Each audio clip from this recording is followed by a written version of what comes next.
Renouvellement des sanctions contre le Zimbabwe. Les États-Unis ont renouvelé leurs sanctions contre ce pays d'Afrique australe, faute de bonne gouvernance.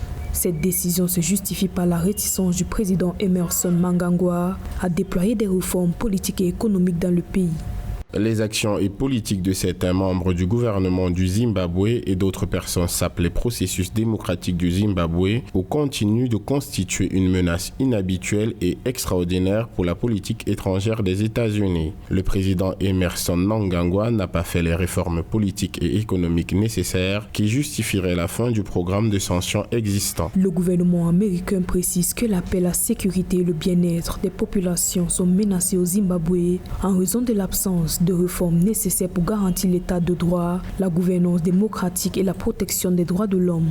Au cours de l'année 2020, les forces de sécurité du Zimbabwe avaient commis plusieurs actes de violation des droits de l'homme, notamment contre les membres de l'opposition, les syndicats et les journalistes, selon le gouvernement américain.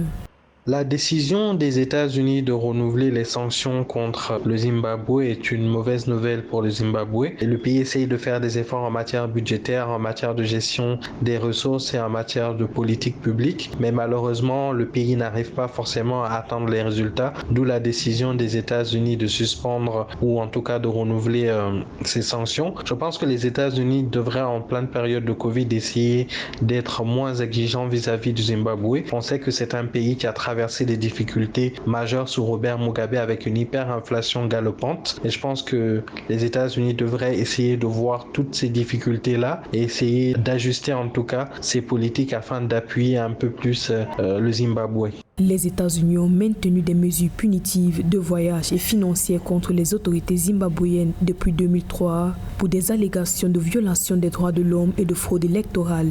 Notons que l'Union européenne, l'Australie, le Canada et la Nouvelle-Zélande maintiennent également leurs sanctions contre le Zimbabwe.